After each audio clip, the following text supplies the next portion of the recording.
I've been playing old school RuneScape for just over a year now. I've actually been enjoying this game so much that this year I decided to start an Iron Man account. Also, as a filmmaker, I love making videos about my hobbies and my passions and things that just interest me. A RuneScape progress series has always been something that's been in the back of my head, something that I've always kind of wanted to try. So I figured by starting this Iron Man account, this would be a good opportunity. So with this Iron Man series, I just want to explore the game on camera, learn every aspect of all of the things I never did as a kid and all of the things I never even did on my main. Hopefully in the process of all this, I can make something that's entertaining as well. So welcome to my Iron Man. My first big and ultimate goal for this account is to achieve the Quest Cape. It's something that I never did as a kid, and it's something that I didn't do on my main. The Quest Cape unlocks so much of the game, and it tells all of the RuneScape stories. And I actually kind of like the lore and the stories of RuneScape. It makes the world feel lived in, and makes the world feel like something bigger than just running around and killing things. So I hope you enjoy my journey, and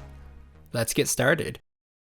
As any good Iron Man should, I started my account by getting 99 firemaking at the Wintertodt. An unpopular opinion is I actually kind of enjoy the Wintertodt. It's kind of relaxing and kind of laid back, and the XP rates are insane. The lore and the stories around the Wintertodt also really intrigue me. The basic lore of the Wintertodt can be found just by a quick Google search. The Wintertodt came to Zaya over 1,000 years ago and caused a harsh winter that lasted for 50 years. This winter was known as the Great Winter. To stop the Wintertodt from completely freezing and destroying their land, the Lovacane dwarves built the prison, and the Archaeas pyromancers guard it with their magic. These Archaeas mages, known as the pyromancers, have dedicated their entire existence to just stopping this Wintertodt and keeping it in its prison. Players go into the prison and help the pyromancers subdue the Wintertodt and keep it weak so it won't escape. In return for their efforts, the players receive loot crates that have some interesting and helpful loot. From these loot crates, players can receive anything from seeds to ores to unique items like the Tome of Fire and the Phoenix Pet. So that's my basic knowledge of the Wintertodt. Today I want to explore the game and dig a little deeper and see if I can find any unique stories or anything else related to lore about the Wintertodt. There's a lot of interesting things hidden within the game, so let's see what we can find. So this whole Iron Man discovering the lore of RuneScape kind of came to me when I was in the Archaeas library. I was here because I needed to get some Archaeas favor up, hanging out with one of my favorite NPCs,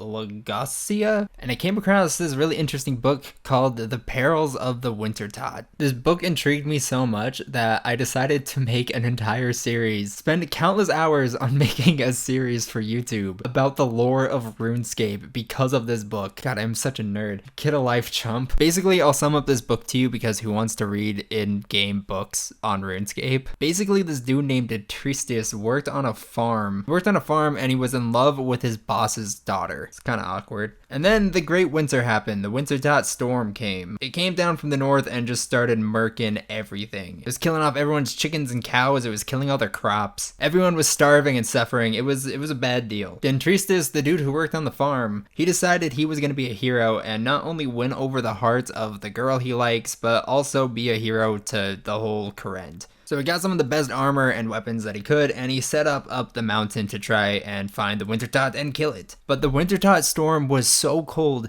that he died. He died before he even saw the Wintertodt. And that's where the book ends. Like, they hype up this dude like he's gonna go fight the Wintertodt and it's gonna be this big battle, but he just fucking dies. They just murk him. So moral of the story, some battles you can't fight alone. Decided to do a little bit more digging around the game to see if I could find anything else related to the Wintertodt. If you actually click on the map, there are a couple small settlements, small abandoned settlements on your way up to the Wintertodt. I don't think anyone ever actually goes here because there's nothing in these places. The only thing I could find in this fishing town, the only NPC, the only anything, is this guy here. His name is Racker, and if you talk to him, he's just completely insane. Like, he's just completely lost his mind. Oh, what is this? What is this? There's another book. There's a book here. I'm gonna pick this up. It's called A Smelly Journal. I'm gonna thumb through this real quick. So I thumbed through the book and this is what I found. The journal belonged to this guy named Larker, and he was writing to his wife or lover or someone named Lensa. I'm guessing the boat, the ship, was this right here, this Fremennik boat. And from what I could read from the journal, a group of Fremenniks were sailing looking for new land. As they were sailing, storms got worse and worse, and until eventually they found the Great Kourend and found this little fishing village. The storms were so bad that they had to stay here for a while until they could leave.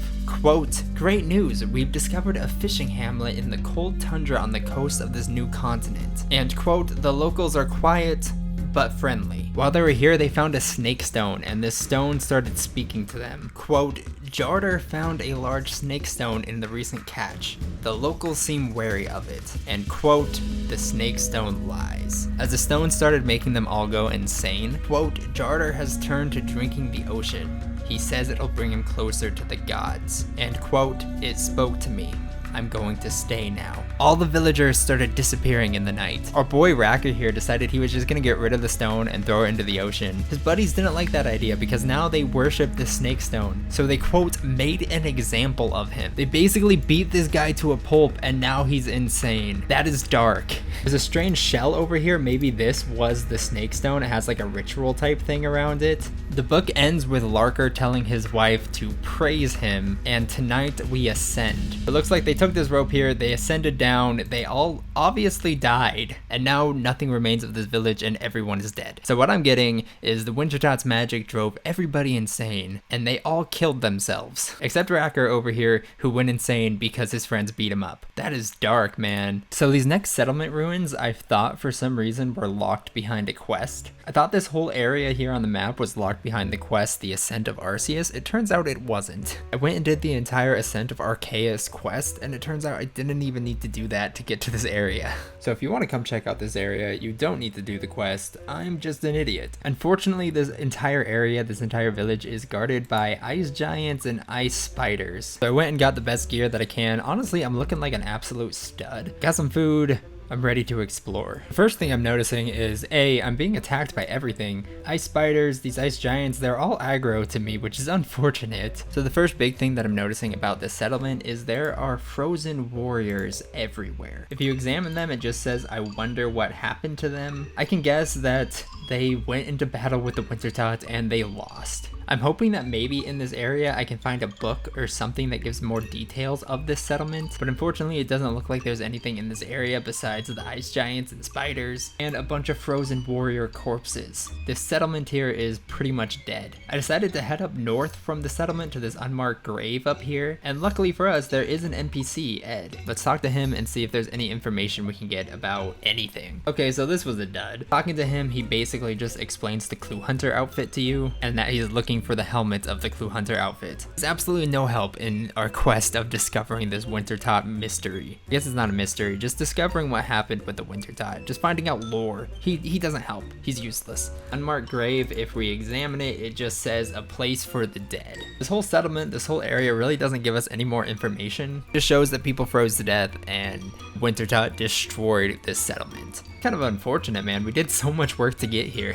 Nothing. There's nothing here. So this first episode of this progress series really wasn't about making a lot of progress. It was kind of just me exploring the game. You know that feeling when you very first started playing this game and you just were exploring and everything was new? That's kind of the feel I got by exploring the Wintertodt. Future episodes will probably have more progress along with more lore, just anything that I find interesting in the game that I want to share. As you've seen from this video, I did achieve 99 firemaking, which is my first big milestone of this account, which is really cool. I'll go ahead and show you my collection log and show you everything that I got during this 99 firemaking grind. In the end, my total Wintertodt KC was 566 kills. And as you can see, I actually got everything except for the pet. Honestly, insane. It's insane RNG. I got the Tome of Fire along with 454 pages for it. So that's awesome. That's an item I'm never gonna have to come back to the Wintertodt for. I also got the Dragon Axe, which is absolutely incredible. The Dragon Axe is a drop rate of 1 out of 10,000. And to get that on an Iron Man is just, that's incredible. That's gonna be so good for the account. If we check the collection log again, the only thing that I didn't get is the Phoenix pet. If I ever decide to get really into pet hunting, I'm probably gonna have to come back here, but the Phoenix pet is just cosmetic. I got multiple full Pyromancer sets, the Tome of Fire, and the Dragon Axe. Honestly, I really couldn't ask for more. Before I go, I'll also show you my current stats over here, and I also have 87 quest points. If you made it this far, please leave a like because it would really help out the series. And if you have any suggestions for future videos, go ahead and let me know in the comments. And with that, my name is Kyler, and I'll see you soon with another RuneScape video.